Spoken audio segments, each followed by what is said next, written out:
episode of All the Year Round, a monthly podcast about British and Irish literature and culture in the 19th century. I'm your host, Emma Provat, and I research literary connections between Jane Austen and Elizabeth Gaskell and the novel of manners. And I'm Hayley Finn, and I research dream and periodicals in the 19th century. And welcome to our third and our final road trip diary of the summer. This month, we decided to visit Elizabeth Gaskell's house for Elizabeth Gaskell's birthday. Woo! Popper Yay! emojis. Happy birthday, Elizabeth Gaskell. So, before we get started with the episode, Hayley and I just wanted to jump in to talk about a few accessibility considerations to think about for any of our listeners who might want to visit Elizabeth Gaskell's house themselves. Yeah. So, our first one up was accessible parking. Yes, something that we noticed as soon as we got there. They do have accessible parking as stated on their website, but you should phone ahead if you want to use it because the space is small. There's probably space for 2 cars, but that is being pretty generous. So you do need to call ahead, and then they can reserve that space for you. And there is a entrance to the house literally right next to the accessible parking, so that's incredibly convenient. If you're not using the accessible parking, the road to the side of Gaskell's house, you can only stay there for 3 hours, so that's also something to consider. Yes. Also, just onto that, it also has one of those things. And I don't drive a car, Hayley, so this is all the news to me. But it has one of those things. It's like 3 hours, and then you can't come back within an hour. Yeah, it's no return. So that's also something to consider. Yeah, precisely. So moving on to some of the positives, it is an accessible household. So from that entrance, from the accessible parking, they do have lifts throughout the household, so you don't have to go up any of the stairs. Yeah, and an accessible toilet as well, which is pretty much, I think, if I'm remembering correctly, as soon as you do go through the entrance, if you're trying to find that. The other thing that we wanted to mention was about food at Gaskell House, because they do have a cafe. Yes, they do. And they have a fantastic selection of cakes, as we mentioned towards the end of our episode, because Delicious. Hayley and I, we did indulge in a lovely orange clementine cake. But having said that, the cake selection is a little bit limited. And when we were there, because me and Hayley stole the last 2 slices, they had 2 cakes on display. And unfortunately, the only cakes they had left were 2 cakes with nuts in them. So if you have any specific allergies, there's other stuff there. You can buy packets of crisps. There's tea. There's sort of a daily soup. That's sort of their main savoury aspect there. But if you have very specific dietary requirements, it might be safest to bring your own, or you can phone up Gaskell House to see what options they do have for you. It's also worth noting that the house can get quite busy and there are volunteers in all of the rooms and they will approach you on entering. So if you need to take a break, if you want some quiet space for yourself, be like Elizabeth Gaskell and flee to the garden. It's a lovely space out there. It's really quiet for central Manchester as well. So you should just be able to have some downtime and relax there before going back in and exploring. Yeah, highly recommend. And the final note that we wanted to make is about the closing times, because they are not necessarily as listed on the website. On the day that we visited, as you'll see in the recording to come, we believed that the house was to close at 4:30, but it actually began to close at about 5 to 4, 10 to 4, which when we spoke to a volunteer, we found out was because the times change depending on the volunteers' availability. So they recommended that if you do need to be there at a particular time, or maybe if you're visiting on the latter half of the day and you want to make sure that there's going to be enough time to see everything, you should phone ahead in advance to double check the times because they are changeable. Yes, because we didn't get a chance to see William Gaskell's study because it is the first room of the house and one of the most popular. Yes. So that is something to bear in mind. But we did see lots of other wonderful things. We did. So it's time that we finish up with our housekeeping and we get onto the household. let's start the episode. So did you know that Plymouth Grove wasn't actually going to be her forever home? No. Or at least in her own mind it wasn't. Oh. Okay, so if you remember her last novel, Wives and Daughters, Mhm. she accumulated quite a lot of money for it. She was kind of running this up a little bit ragged. And it's because she secretly bought a house in Alton. Actually, it's in Hampshire, the same county that Jane Austen was in. I know. And Alton's like the nearest little town between where Chawton House is and where the Lawn, because that's what it's called. It's called the Lawn, the house that Gaskell bought. And she bought it before she even saw it. There were several. Wow. I know. Risky. I thought so. There were several listings. That was the one that her daughters went to go and see, and they got, and it was all kept secret from William. And they got it.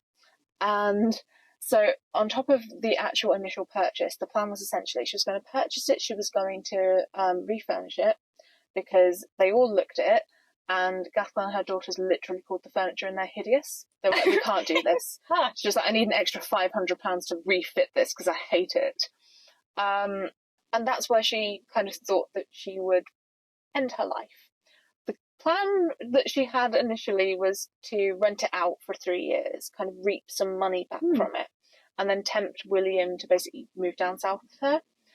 Everyone pretty much agrees that wasn't going to happen. Like, William loved Manchester. He stayed here for as much of the time as possible, aside when he went on like his walking holidays.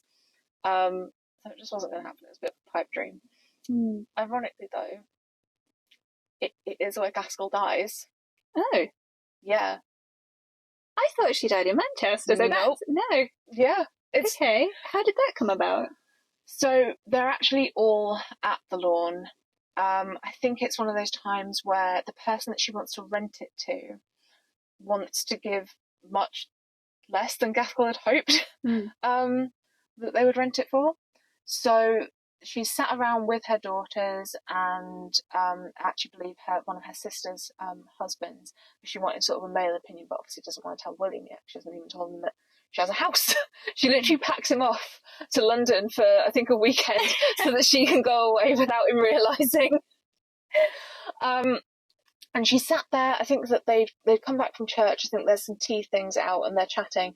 And she's in the middle of the sentence and she just dies instantaneously. Wow.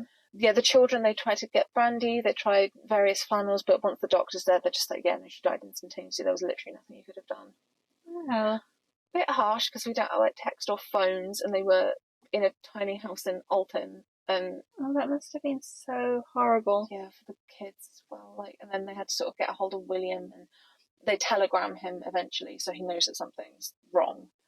And it all sort of unravels from there. Yeah, and that must have been such a crazy shock to him, not only with her death, but also where she was and the house that she owned, and it must have been a very kind of shocking time all round. For a really brief moment, he seems to have, in the grief of it, thought that he would just move down there like she wanted to. But then I think kind of reality sets in a little bit, and I think that they end up selling the house and burying Elizabeth and kind of moving on with everything, because he lives for a little while after her. And then we kind of fall into, what happens with Plymouth Grove. Yeah, what did happen after that? So we have Meta and Julia. So Meta's the middle daughter and Julia's the younger. They kept house for William after Elizabeth died, and they fought for women's higher education. They acted as governors for Manchester High School girls. They founded the Manchester Social Club, and they turned the open space opposite Plymouth Grove into a recreation ground. So did you see this portion of garden opposite the house? Yeah. That's it. Oh, wow. That's the recreation ground. That's brilliant. I feel like what a legacy to be able to, hundreds of years later, be like, yeah, look, that's still there. That's still being used, still being appreciated. There's even more legacy, because after Julia's death in 1908, Meta turns 2 houses on like Plymouth Grove, that street, into a nursing home in her memory. She does die 5 years later in 1913, and as I was talking to you about earlier, all of the books, they're auctioned off. All the things in the house are also auctioned off. And here's just a little bit of people talking about Plymouth Grove. So Lewis M. Hayes wrote in 1881, "It was quite a charming walk out to Plymouth Grove when it was situated in the heart of the country." So when Elizabeth first had her field, her cow, and shaded by a pretty avenue of trees, and vocal with the songbirds. Now, alas, these trees are, many of them, black and grim, some of them dead, whilst others try to live out a fitful existence. Oh, wow. So, like, the city just expanded so much, so quickly, that this was no longer sort of that far away. So, yeah, everything sort of popped the up. rural just became urban, I guess. Although, nicely, as we're sitting here outside of Gaskell's house, this is now a tree-lined street. Once again. Even, the original street is tree-lined as well. Yeah. So things have changed. Yeah, so, damage was done, but regrowth happened. Okay. And now Gaskell's house stands it really stands out, is what I'm trying to say, in comparison to the surroundings. Oh, you're not prepared, because people thought it stood out too much. Oh.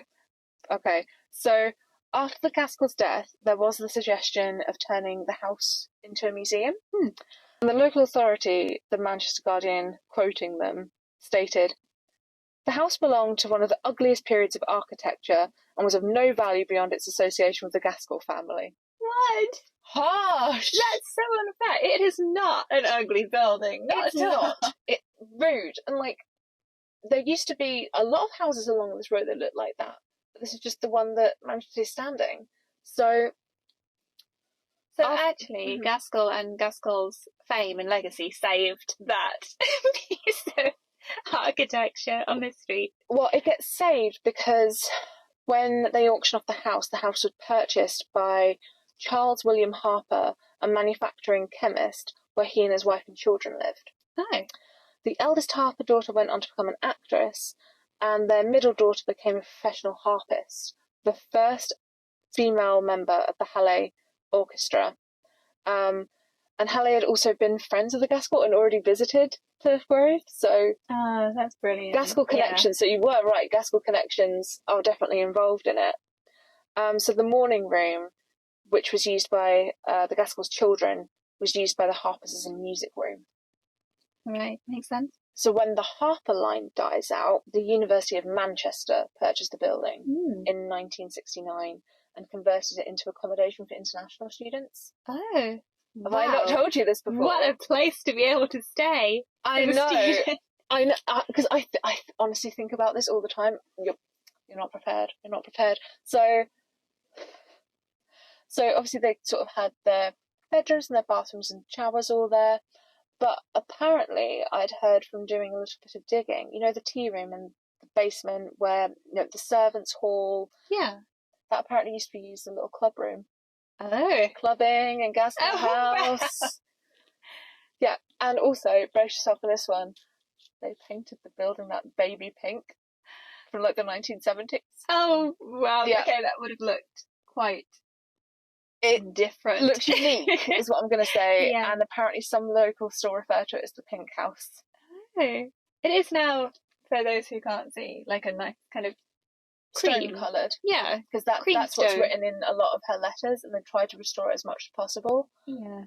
So I think I like it the way it is. I'm glad it's not the Pink House. I'm thrilled it's not. I mean, I'm sure that the international students had a whale of time. I really want to find it again, but I feel like it's going to be impossible because I saw it on Twitter months ago of basically someone whose parents were international students in the 1970s in Manchester and lived there because she was quite a young child, and they had Christmas there, and you can see the Christmas tree in the Gaskell drawing room and everything. And that was just where she lived. Yeah. Which I think is amazing. That's so strange. It's such a strange thought. But yeah, especially when we've just kind of seen it as it was. It's strange to think that, it was the way it was, and then it was pink and had a club in it, and then now it's back to the way it was. So the university relinquishes the building in 2000, and since then, for like the last 23 years, we've been very, very slowly restoring it, mostly with donations. Yeah, so actually the way we're seeing it now is quite recent. This is probably ongoing work, I'd imagine. Yeah, definitely. I mean, they had a little bit of a toss-up to begin with about what room they were going to restore next, because I mean, with a heritage site, I feel like there's always something to be doing, isn't there? There's always something you could do. But I think everyone decided that they wanted Elizabeth Gaskell's room. So that's the one that they decided they were going to do, that was completed a couple of years ago in 1818? No, 2021. We've fully just gone back in time now to the 1800s. Oh, the terror of doing that would be too much to comprehend. So here we are, literally sat in Gaskell's drawing room. This is such an impressive drawing room. We are literally sat in chairs around the fireplace with a Victorian tea set in front of us for afternoon tea, a copy of the Times from 1860. This is a beautiful room. It is gorgeous. And I really like how close it makes you feel to the time as well, because they've been really, really careful with the reconstruction of Gaskell House. So there's lots of things that, a lot of what we're seeing, a lot of what we're even sitting on, are Victorian and period appropriate. They're not from Gaskell House itself, because a lot of that was auctioned off in 1914. Oh, what a shame. I know. I mean, to an extent, it is kind of useful almost that it was auctioned off, because it meant that we actually have lists of what they owned. So, things sort of weren't like lost or passed on that would be difficult to track. At least there is sort of a definitive list of what was here. A traceable catalogue of items genuinely owned by. Yeah, so it kind of worked out well. I think so. There's also a lovely piano in up the corner. I can imagine them entertaining in here. I can imagine people coming in, famous writers of the day, having tea, sitting here with Gaskell. Yeah. It's a good room to be entertaining in. It is. They'd still have it. What is it? So did you know that in this room was one of the places that Elizabeth Gaskell would have entertained Charlotte Bronte? Do you know the very, very famous anecdote about when Charlotte stayed here? I mean, she stayed here 3 times, in 1851, 1853 and 1854. I don't think I do. Charlotte was a little bit shy. So Gaskell was quite as we know, like literary salon. She was very, very busy, liked to entertain a lot. Charlotte, coming from Haworth, she lived in, the parsonage. It was a bit of a quieter space, even in the Victorian period, even when it sort of expanded. And at one point, I think she was done with Elizabeth for the day. She was done with seeing people. She wasn't in the mood. And so Elizabeth went to greet people into the room. She left Charlotte here. She came back in, gone. No idea where she went. And so she sort of said, sat down and said, she must have just stepped out of the room. And so she had, the 15, 20 minutes, if we're to believe Cranford, of entertaining somebody. And then she went, okay, well, goodbye. And then she found Charlotte behind a curtain in the room. Goodness. And to commemorate that, Gaskell House have a tiny crocheted Charlotte behind a curtain. I love that. There she is. She's literally tucked into the kind of like indented, would you call it, window? Yeah. Behind her, the curtain is.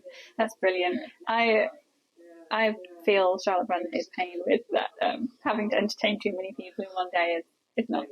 I feel like potentially you'd be Charlotte Bronte and I'd be Elizabeth Gaskell, because I'm taller and a larger woman and you're a slighter woman as well. And you can kind of see how that would work out for Charlotte, given the fact that a lot of those literary, I don't know if you've seen one of those literary measurings of height. They usually have William Thackeray right at the top because he's a really tall man. Yeah. And they have Charlotte Bronte, and Charlotte Bronte's put next to an emperor penguin, and they're like the same height. Oh my goodness. I love Bronte. Of course. But yeah, I just wanted to double check even more now. the Easter egg of this room. Yeah, that's brilliant. Yeah, you would not believe the joy I felt the first time that I came in here, and I was like, Bronte. Yeah, if you come here, you have to find the secret Charlotte Bronte behind the curtain. And now we go into the dining room. Oh, wow, this is very pretty too. It is beautiful. Oh, and it's all laid out as they were about to have dinner with bread rolls and everything. Yes, so this would have been their everyday china. It's very bright. It is. I mean, as we find with a lot of things when we sort of clean it up, sort of like, when you see those TikToks of like Edwardian paintings that they redo, or like medieval Could you plaster. imagine almost that everything's been kind of muted or sepia tones, but actually once it's clean, it's not. Yeah, it's got like this royal blue, this blushing pink, this like really kind of rich green, and kind of like a mustardy yellow. Yeah. It's bright work. Kind of joyful to have that on your table. It is. Particularly, we're in a heat wave, so summer. It's very floral. It is very summer. And there's a second table in here, which is lovely. So, I mean, we've briefly gone past it. So William gets that big study room, right? Right. This is the dining room. This is where Elizabeth wrote. This is her space. And that's why you see that little magnet that I have at home as well that says, home, there's constant interruptions. And it was because she's often sat here. So there's the hallway just over there. William's study is just a little bit. And, if people want to come from the drawing room, and there's out to the garden. And so when she got a little bit sick of writing or a little bit tired or needed a breather, she went out to check on her cow and her chickens.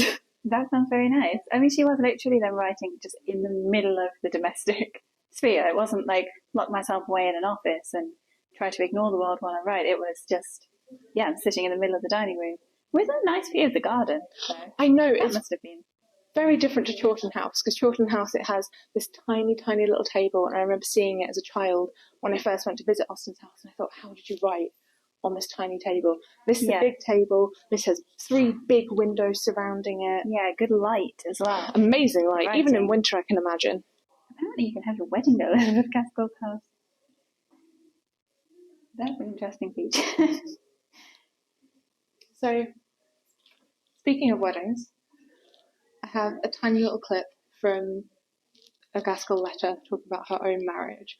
Now, if you're a bride listening, or a bride-to-be listening, I would say brace yourselves, because I know that those preparations usually take a year or more. But from this letter, Gaskell says, well, she was Elizabeth Stevenson at the time, but Gaskell. Yeah. I am in the middle, or rather I hope, 3/4 through the bustle of wedding gowns, though in the opinion of some sage people, preparations for marriage should not be begun before the last fortnight, and it wants rather more than to that day when I am to learn obedience the 30th this month, never having received a letter from any lady similarly situated. I don't the least know how to express myself on the reason, but I fancy to learn obedience is something new. To me, at least, it is. Oh, wow. I hope that was quite tongue-in-cheek. I don't feel like she would have ever wanted to learn obedience. No, so when she's speaking to people later on in life, she says that sometimes she kind of wished that William was a bit more commanding, because she didn't like how many decisions she had to make. I feel like she had quite intense decision fatigue. But she says, even if we'd lived in those dark ages, I do not think, in this written attacks, that he would have ever commanded me. He's just a very placid man. Yeah. Should we check out? Which way do you want to go? From the top of the stairs, there are many options. Shall we go? We have the manager's office, but on either side are the exhibition rooms, and those ones are changing. So I haven't actually seen these ones, because it's been a number of years since I last got to see Gaskell House. I'm very excited to see the bedroom, but should we save that? I think we should save it. So when Elizabeth Gaskell got married to William, there was this old tradition of sanding houses. So you take white sand and red sand, and you can basically put verses on the floor or flowers and things like that. And basically you could tell a bride's popularity by how many people had sanded the house, and nearly every house in Knutsford was sanded for Elizabeth. Oh, I like that. I love that. That's a nice tradition too. I'm particularly excited because I spotted a copy of Household Words in the top of this cabinet, which I think is, it's the first, is it the first? North and South installation? No, it is actually, it is the first. Hang on. Edith, said Margaret gently. Edith. But as Margaret half suspected, Edith had fallen asleep. She lay curled up on the sofa in the back drawing room in Harley Street, looking very lovely in her white muslin and blue ribbons. Yeah. Yes, famous first sentence. Yeah, that is brilliant. So, tells you that North and South was published in 20 weekly instalments in the journal Household Words, which was edited by Charles Dickens. And the first one was published on the 2nd of September, 1854. It was. Which is very close to this time, because it is September. It is. Do you want to know some North and South drama? The classic drama? Okay. Was it Dickens drama? so much Dickens drama, always Dickens Always. drama. Okay, so not only did he seem to almost immediately regret basically taking on the work of North and South because sales of House of Words dropped. Right. Which is ironic because he was like, my Hard Times was an absolute banger. I completely knocked it out the park with that one, and she is trawling with North and South. It's ironic because I would probably hazard a guess to say that North and South is a little more popular nowadays than Hard Times. And second of all, basically Gaskell was terrible at editing herself down, so she kept sending him pieces that were too large. William did intervene at one point to essentially say, right, okay, well, she can't edit it down, so can you just basically extend the margins? I said, yes, fine. But then by the end of it, I think the publisher, the printer, Dickens had all kind of had enough of it. So instead of it being a 22-part serial, which most are, he cut it down to a 20-part. Oh. Which is why the ending is terribly abrupt of North and South. You get one little kiss. Missing. Well, you get one little kiss between Margaret and Thornton. They sort of have that moment where they come together, almost very Austen-like in some senses, people have mentioned. Because you have that moment where they just come together and you don't really see much beyond that. You know, they're in a drawing room. But what might we have had, Dickens, if you well, made that decision? Gaskell did have the opportunity to alter it. Because she'd done the serial with Dickens, but then the book went to publish as a standalone, right? Yeah. So if she wanted to add something, she could have done, but I think that in the aftermath, she was like, no, the brevity of this works. Yeah. Well, so kind of all things happen for a reason, I guess. I think so. Yeah.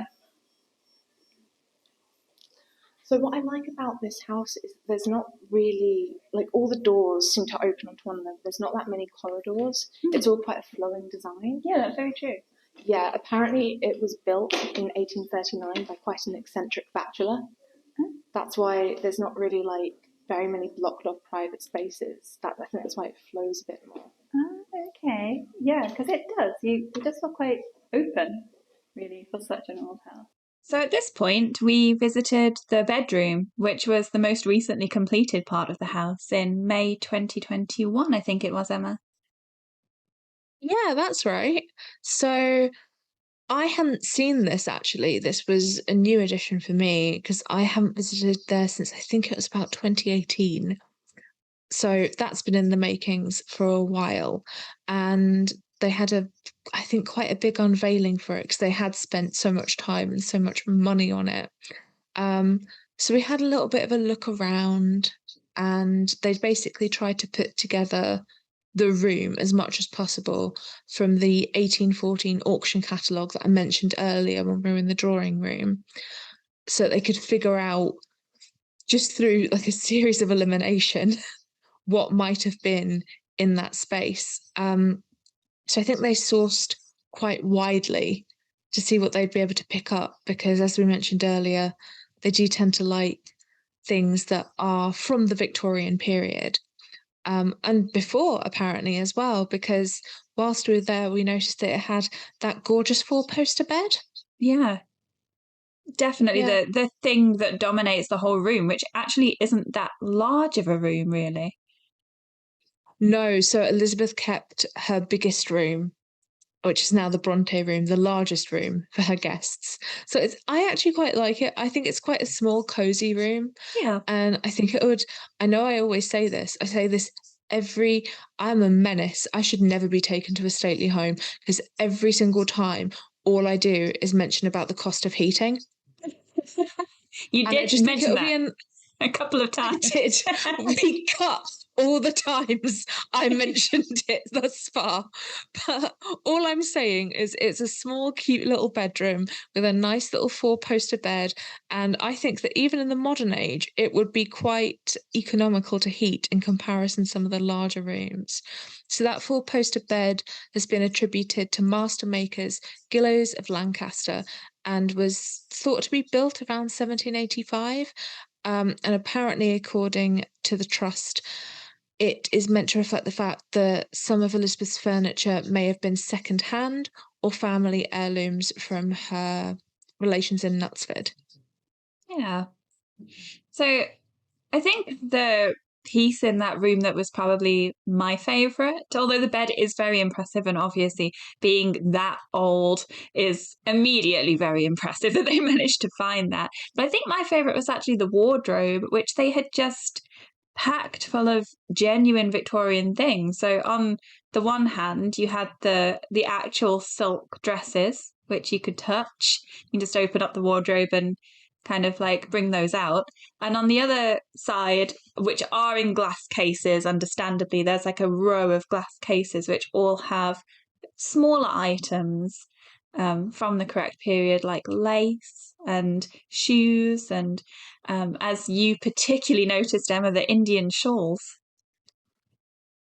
Yeah, those were beautiful. I mean, it's one of those casements, and I feel like as a taller person, it was easier to see.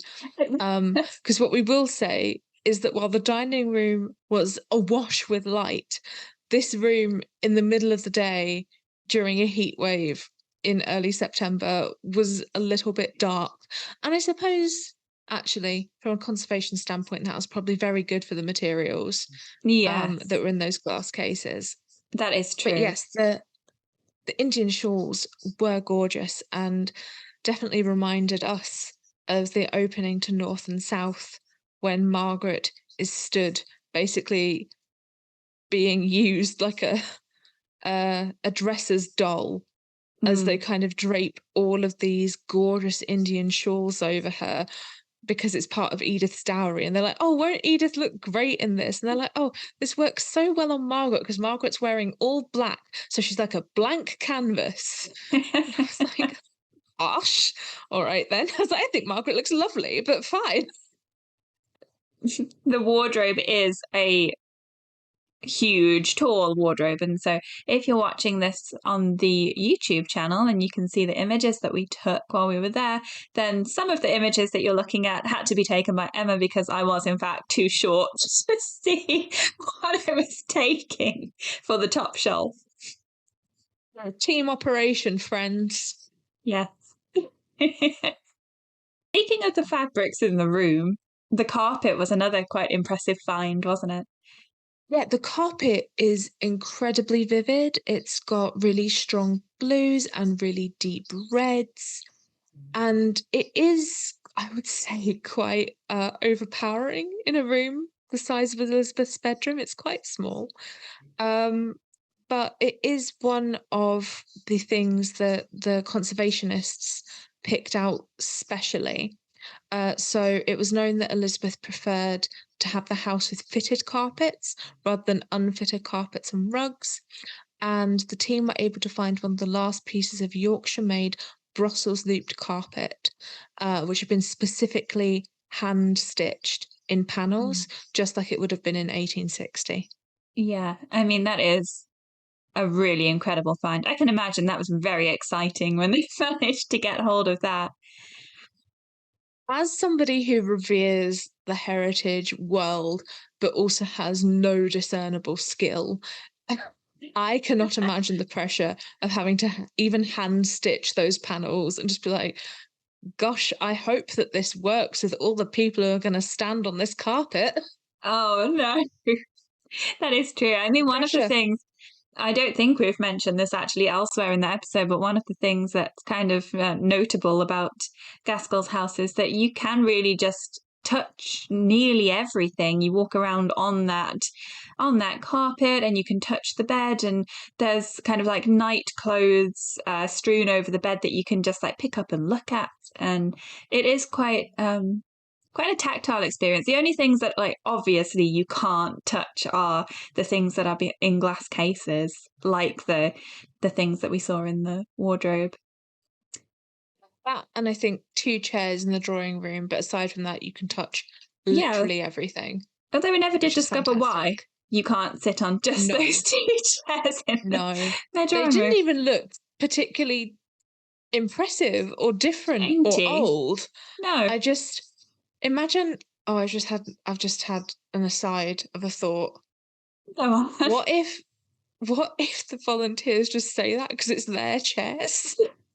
And they just tell everybody, just don't sit in it.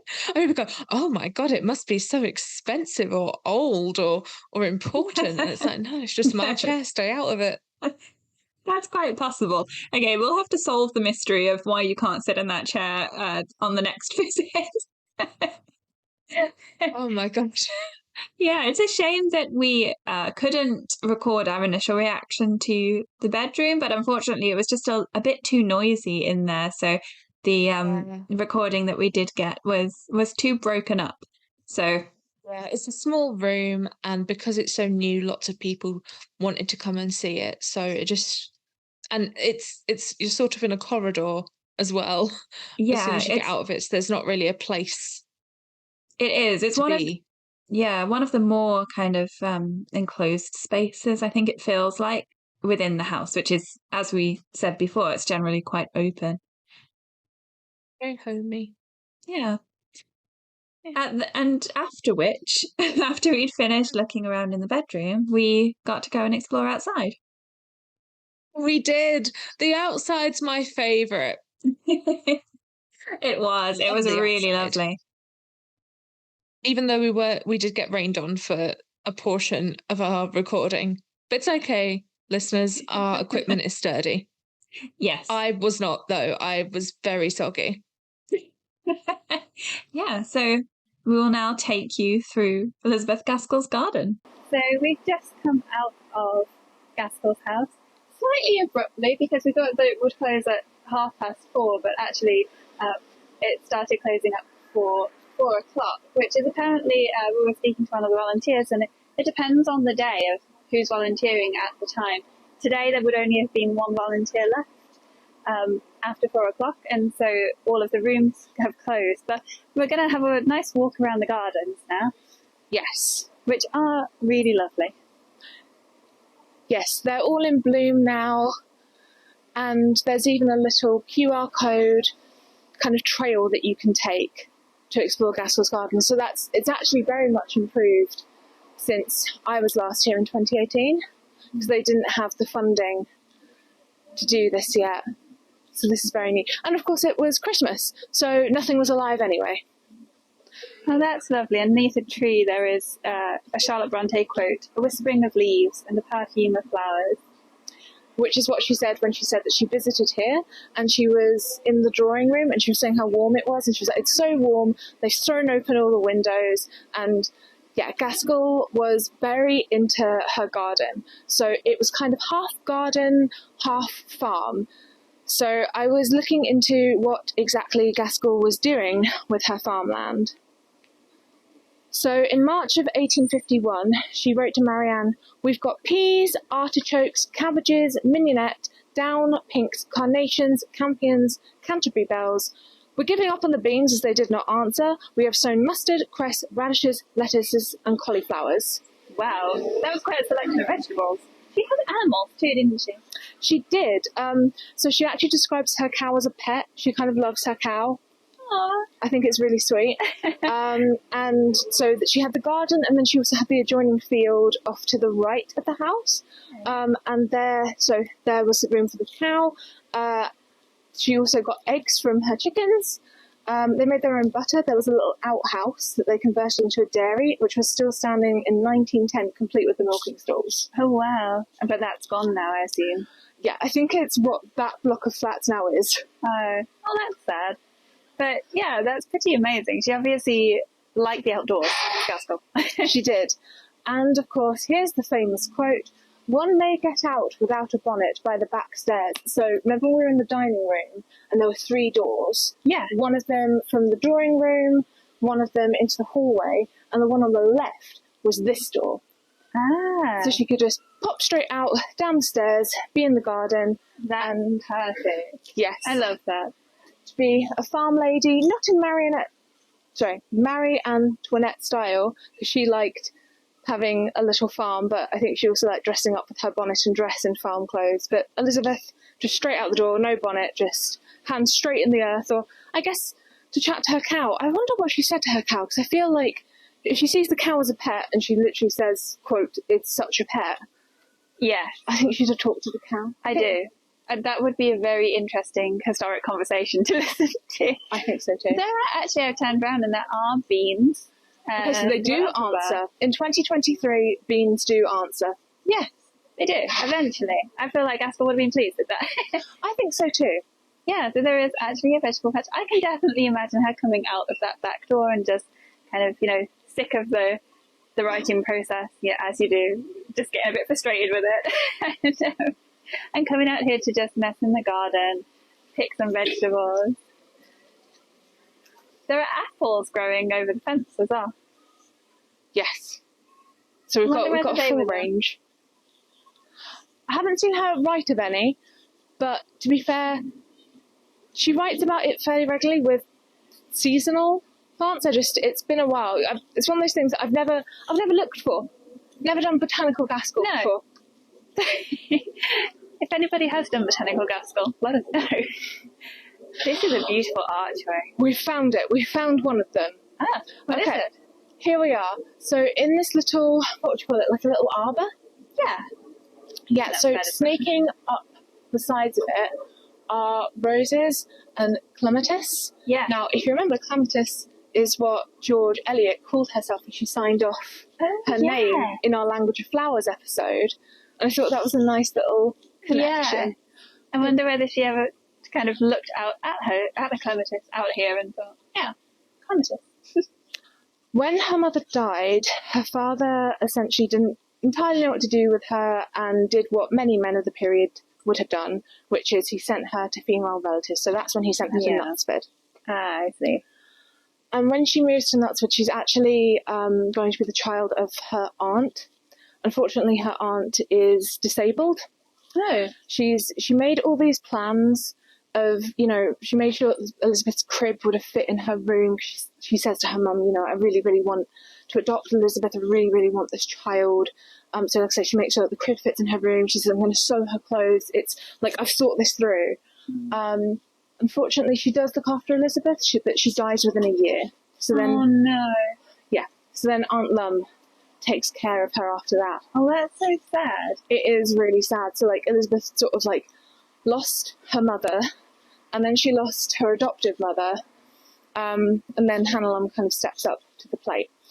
But when she moves to Stevenson, no one calls her Elizabeth, everyone calls her Lily. Yeah. And given the kind of connotations of Lily as a mourning flower in the Victorian period, there's also that. So, but that carries on throughout her life. So like pretty much everyone who's sort of close to her in her family calls her Lily and not Elizabeth. Oh, that's really interesting. I didn't know that. So speaking of Gaskell's mother dying, and then the woman who mothered Gaskell dying not long after she was looking after her, I know that motherhood in Gaskell is something that you've been looking at a bit. Yeah, it's quite sad actually, so kind of brace yourself for this one. Oh no, is it sadder than what we just already discussed? There's more loss, yeah. So in late 1845, William and Elizabeth took Marianne and their 9-month-old Willie and their nurse Ferguson on a holiday to Wales, and they stayed in Festiniog in the middle of Snowdonia. But unknown to them, their mountain villages were as full of infection of scarlet fever as the cities had been. Oh no. Yeah, so within a few days, Marianne gets sick with scarlet fever. She does recover 10 days later, and then they took her to convalesce in Portmaddock. But just when the danger seemed to be over, Willie suddenly started showing alarming symptoms, and their landlady, Mrs. Hughes, tried to help all that she could, but because he was 9 months, he was just too small, and he ends up dying, unfortunately. Oh no. Yeah, it's quite a rough time, particularly since actually Gaskell's first pregnancy ends up in a stillbirth. So she has difficult aspects of motherhood as well. And I actually find it quite sweet because after her first stillborn daughter is put in a grave, she doesn't name her. She gets pregnant again and she has Marianne. And she actually decides basically to keep a baby book and kind of write about all of her feelings about being a mother. She really wants to write a load of it down because she's like, essentially, what if she leaves this mortal coil before her child grows up? And she's like, I want her to have words, I want her to have me to guide her. Oh, that's really, it's nice and sad at the same time because it seems as though that would have been inspired by the loss of her own mother and the kind of fear of fear of loss that comes with that. Yeah, so she basically describes what it's like to be a mother in it, and she gets very anxious of like all of the little illnesses, and she's kind of paying really close attention to Marianne. And at one point she writes, "I had no idea the journal of my own disposition and feelings was so intimately connected with that little baby, whose regular gentle breathing has been the music of my thought all the time I have been writing." Oh, that's really sweet. It's so adorable. So I just think of her, kind of with Marianne next to her in the little crib as she's writing that. Yeah. Just this gentle baby breathing as she kind of like looks over with this like intense, anxious love. Yeah. Yeah, because her mother didn't really leave much for her. Not really. I mean, her mother dies when Elizabeth herself is 13 months old. So she does occasionally get letters that have been given to people. Yet she writes this little letter to somebody who's given her a packet of her mother's letters. She says, "I will not let this hour pass, my dear sir, without acknowledging your kindness in sending me my dear mother's letters, the only relics that I have of her, and of more value to me than I can express. For I have so longed for some little thing that had once been hers or touched by her. I think no one but one so unfortunate as to be early motherless can enter into the craving that one has after the loss of a mother. I have been brought up away from all those who knew my parents, and therefore those who come to me with a remembrance of them as an introduction seem to have a holy claim on my regard." Oh, again, nice, but also heartbreaking. Heart-wrenching. Yeah.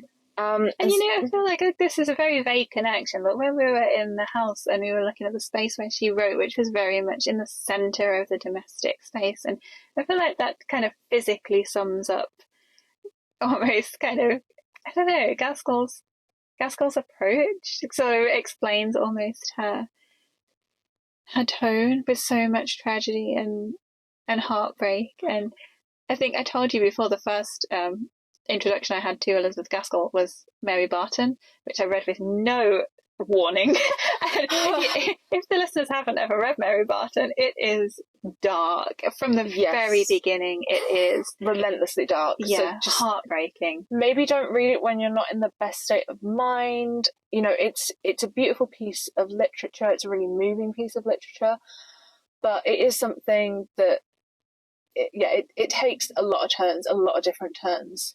Yeah. And now, I know, obviously, the beginning of Mary Barton, without giving any spoilers away, is heartbreaking for a different yet slightly connected reason to to what we've just been talking about. But still, I feel like having had that conversation, I feel like I slightly understand more the darkness, the sadness of Gaskell's work. And I think it also became quite difficult for her. So, like, other scholars have looked into this in terms of basically how she balanced, in that sense, her writing and being a mother. Because, like, a lot of the other writers that, like, I look at, and I think that you've looked at as well, are classically known as quote-unquote spinsters. Yeah. So they don't have those domestic needs or requirements that are put onto them. So I think she kind of feels this pull a lot of the time, being like, I want to desperately just be with my children all the time.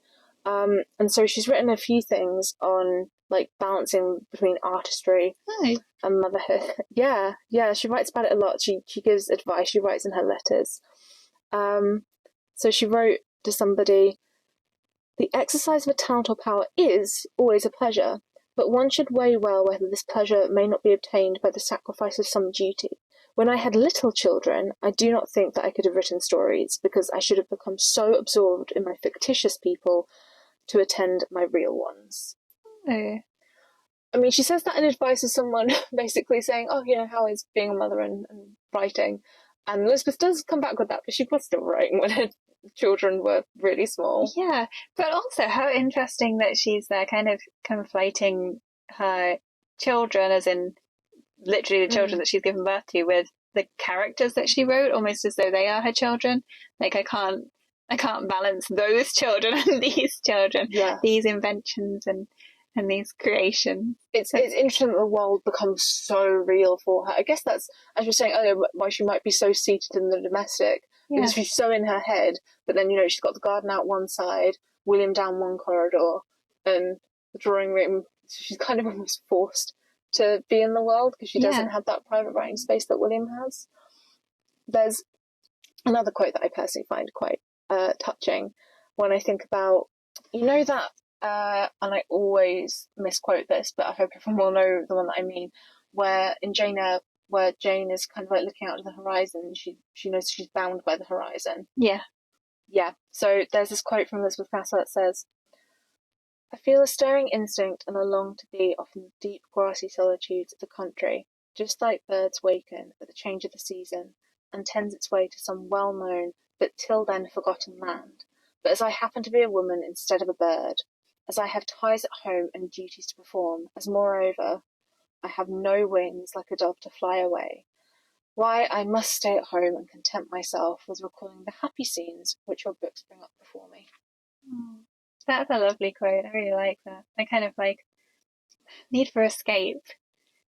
Also, it makes me think of I am no bird and no net ensnares me. See, imagine just them on holiday, as we were saying earlier. Love to see it. Yeah, I like that. I like that it wasn't also a cage for her, the domestic sphere. It was just, this is part of me as much as my writing's part of me. Like, everything's so deeply connected. I think it also kind of connects with something that, again, it might seem a bit outdated to other people, but I think people still, I will understand what I mean when I say this, of being like the many different pools that you have, particularly as a woman. If you bear children, there's still the expectation of being like very heavily involved, and I think people still have that difficulty of trying to tend to yourself as an individual, but also trying to be the best mother possible, and it sometimes feels like you can't do both. Yeah, because it becomes a kind of identity, but one that's not necessarily separate from your previous identity.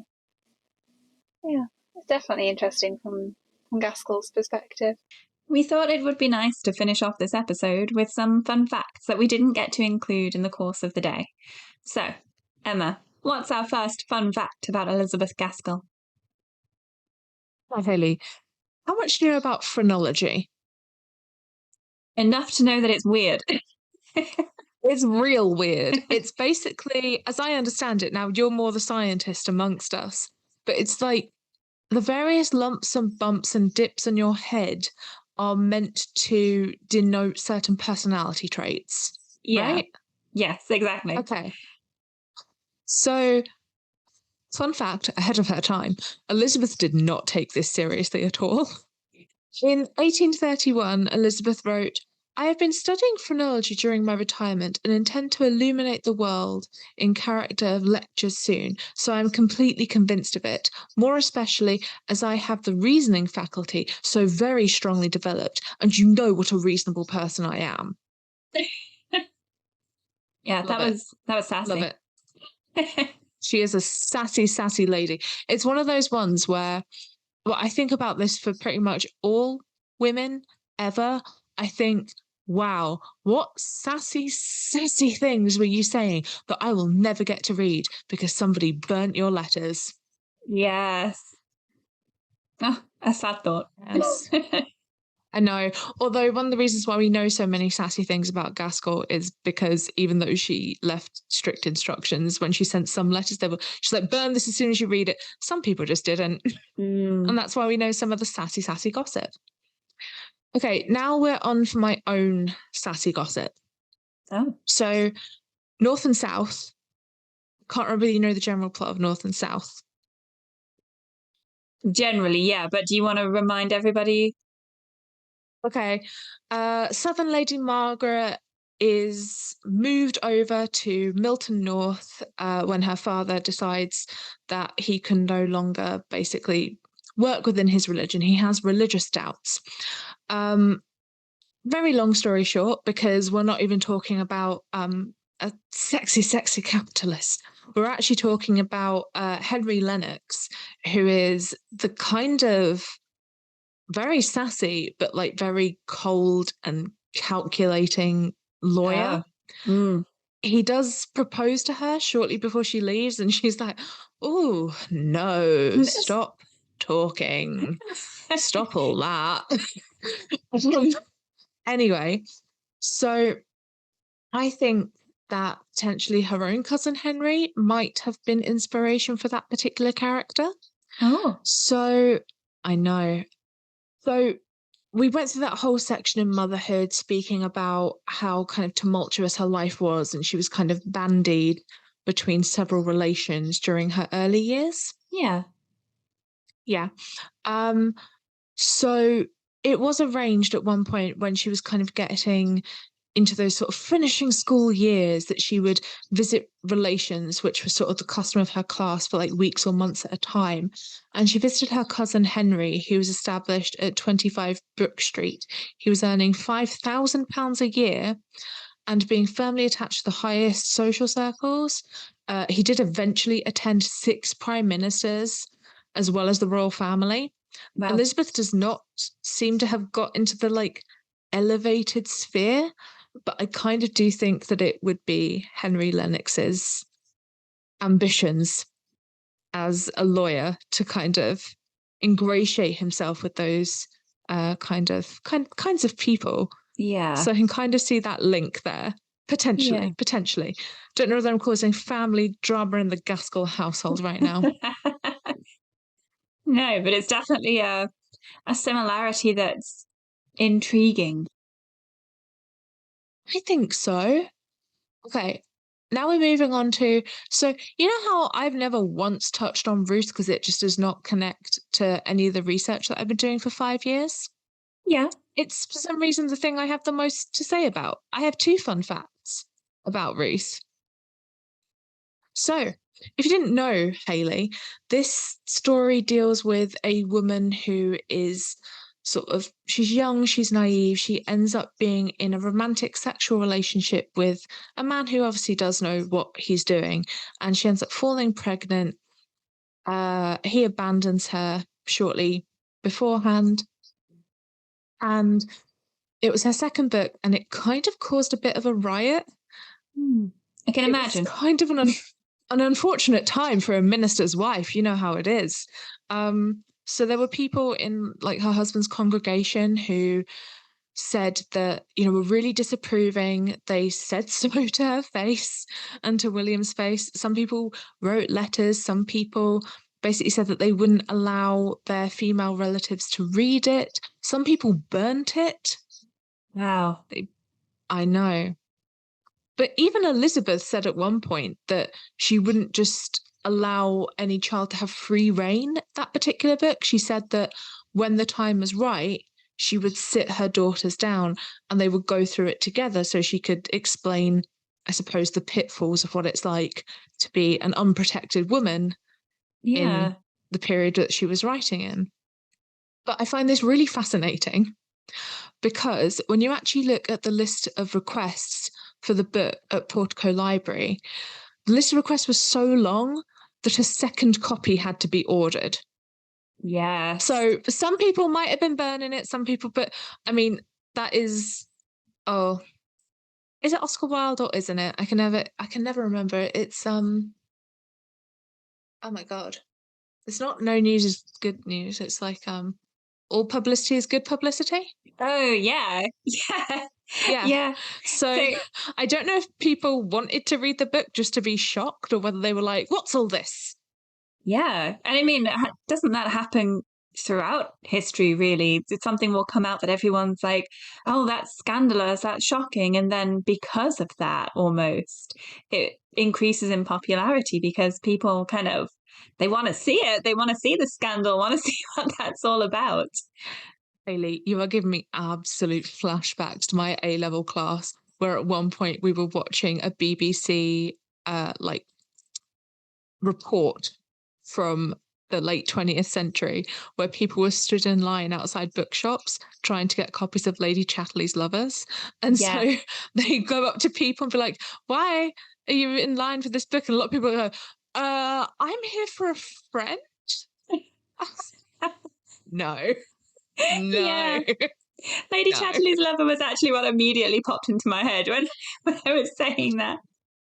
Yeah. Although I've never actually read Ruth, and now you've kind of made me want to read it as well. People have mixed reactions to it. Um, it's one of those books where you know how so like radicals are like this doesn't go far enough. Like spoiler alert, everybody, she dies at the end. Mm. So they're like, she should have lived because she's like a nice person. And again, spoiler alert, she dies because she ends up looking after the man who put her in that position. He's really sick, Oh. and so she decides to nurse him. So, so some people are a bit like, and some people are like, so she's too angelic, and I'm just like, I feel like no matter what Gaskell wrote, people are going to have an issue with it Yeah. because the bottom line is that Ruth is like a nice person and a good mum. Yeah. Aw. Yep. So this is Yeah. another one of your books that you've made me want to read that is probably going to break my heart. It does, because her little son is just like a little boy, and it's just like, oh no, and then it's snowing on her grave, and it's just like, oh.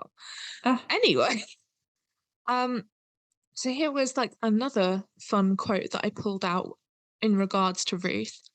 Says all over the country, Ruth was debated in drawing rooms, clubs, churches, chapels, even Oxford colleges. Josephine Butler, later the bravest of all opponents of the double standard in the campaign to repeal the Contagious Diseases Act, was a young wife in Oxford in 1853 and bitterly remembers the Don's pious insistence that no pure woman could know of such things. She had heard one young man saying he would not allow his mother to read Ruth. The staggering hypocrisy tallied with her experience when she tried to raise the case of a very young girl seduced by a college fellow and was warned by a university sage to keep silent because it was dangerous to rouse a sleeping lion.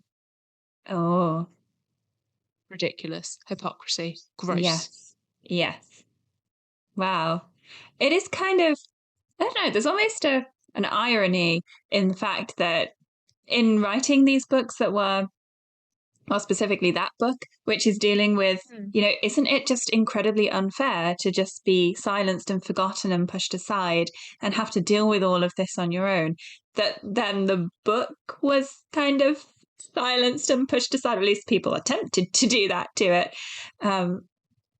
to protect what was already wrong, what the book was highlighting was horrible. Yeah, and I always say this in terms of Anna Letitia Barbauld, and I've since found many a quote strewn across many reviews and magazines across the 19th century of people essentially saying that such fiction could actually be incredibly useful because if you were a motherless young girl and you read this story, you would then be able to pick out like these key red flags of, is this young man like unnecessarily interested in you and sort of all over you, and kind of pick out some of those moments as well, because Ruth doesn't understand what's happening to her. She never really seems to fully comprehend because nobody's told her the basics of, oh, well, no one's told her the basics of sex. No one's told her really about the concept of marriage and how entwined those two ideas are for a quote unquote pure and respectable lady.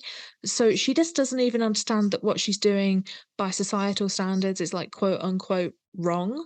So she has that additional, I would say, trauma as well as like just painful incident of realizing that not only is she lost this man who she thought loved her when his mother comes and drags him back, but she also has the sense of like, oh, on top of everything else, I'm like, now nobody will associate with me. Yeah. And she can never tell anybody the truth. Yeah, and this is something that we were talking about actually in our Mother's Day episode, wasn't it? If anyone listening also listened to that one, how fiction generally could actually be quite useful as advice for women, especially women who didn't have a mother figure. So important because, I mean, what's the main thing that we learn from novels of man is if you don't have a mother figure or you have just a really bad one, then you may fall prey to nonsense happening to you. Yes. Nonsense at the best, bad things at the worst. Yeah. Please tell me our next fun fact is happier. The next fun fact is about a cat. Yes, okay. I like cats. Okay, so my favourite fun fact, and the fun fact that we're going to leave ourselves on, is that we met friend of the podcast, Duncan Hamilton. Yes, I thought this would be where you were going when you said cats. This was a part that I particularly liked from the day as well. If anyone's ever been to Gaskell House, you might have noticed the very cute plush cats that are just dotted around, dressed up as kind of Victorian clothes. They are so cute. Yeah, they're part of a children's trail, well, one of the children's trails in the houses, so that they can go into each room and try to find the little kitty cat.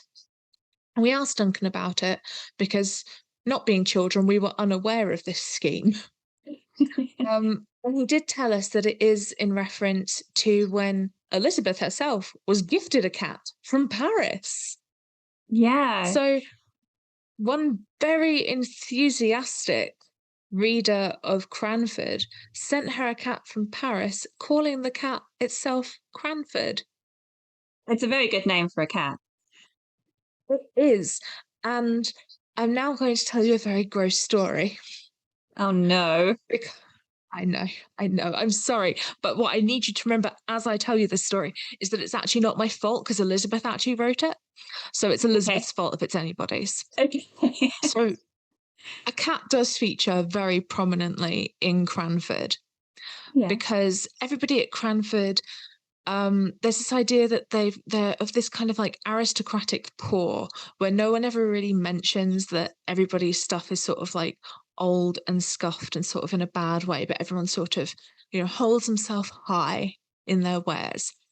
And so at one point, somebody's old lace has become sort of faded and stained, and it's not its best.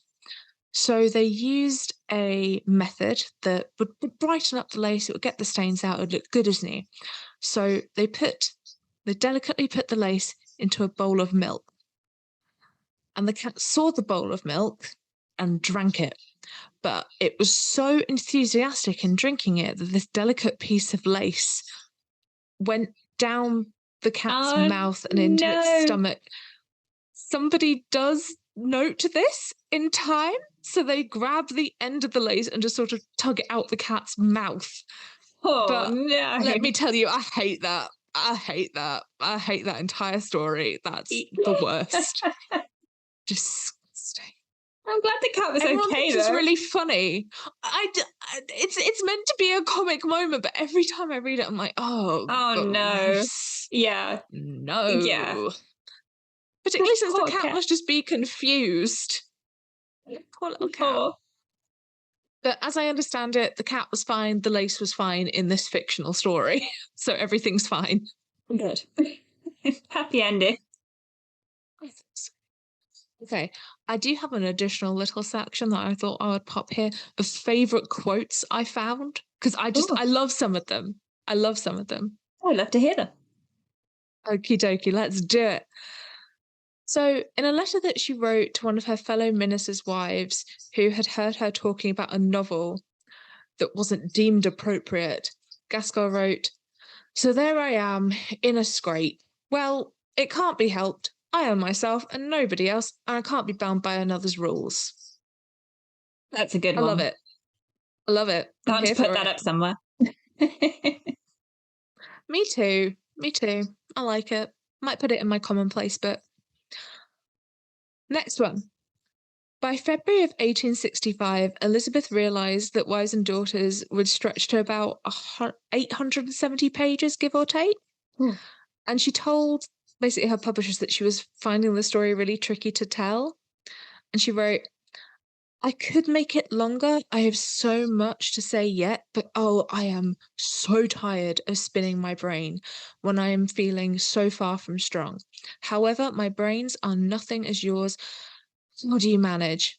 I begin to think heaven will be a place where all books and newspapers will be prohibited by St. Peter, and the amusement will be in driving in an open carriage to Harrow and eating strawberries and cream forever. That's also a good one. Although I would just think personally it's so like the cute. books. I would too. I just love the idea of St. Peter banning all books and newspapers. Just like, but like, no, you have to go and sit in an open top carriage. You have to drive to Harrow and enjoy these strawberries and cream forever. Oh, no, sorry. The dystopian part of my mind was just like, imagine constantly traveling and never getting to where you need to be, and in a bumpy carriage, and oh no. But while trying to eat strawberries and cream.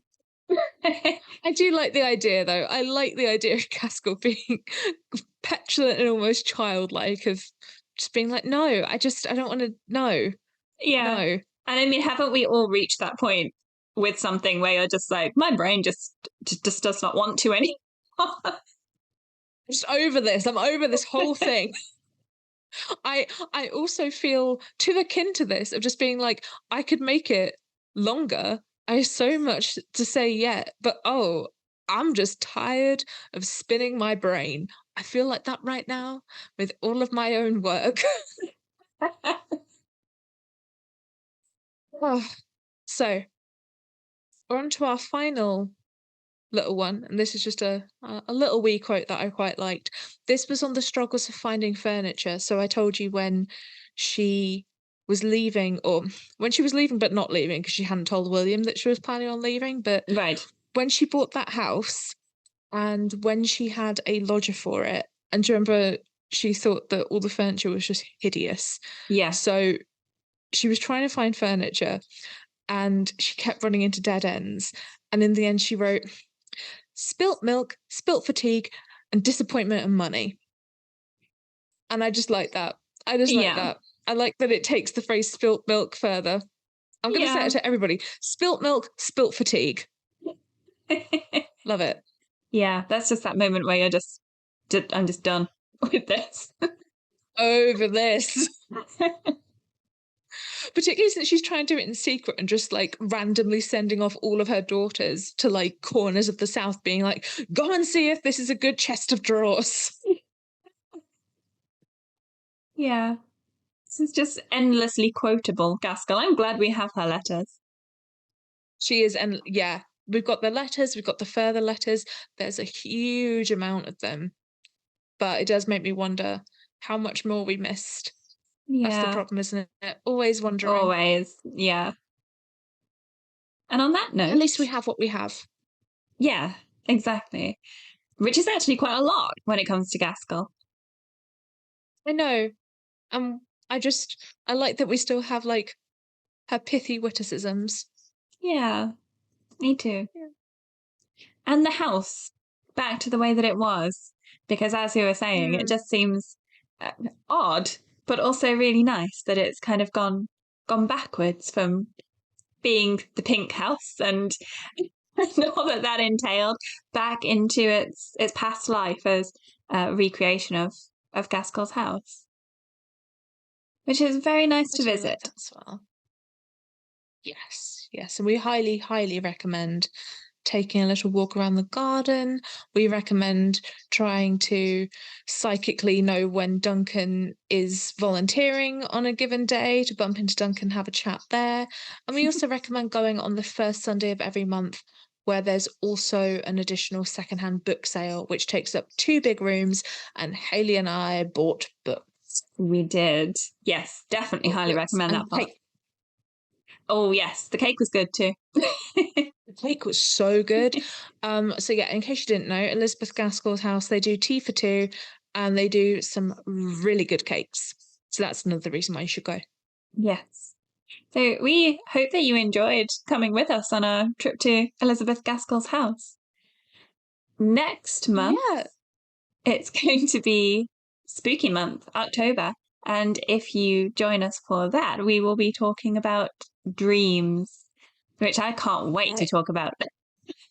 It's a Hayley month, friends. So you've had enough of me. This is your Emma episode. It's we're going over to Hayley's territory, Hayley's ballpark. Dreams. Yeah, and Dreams and dream guides. if you're wondering what is spooky about dreams, then you're in for a shock. Next month. Everything's spooky about dreams. Yes. Everything's terrifying. Even the concept of dreams, when you think about it, is really, really weird. Oh, trust me, Emma, it's going to get weirder. Oh, no.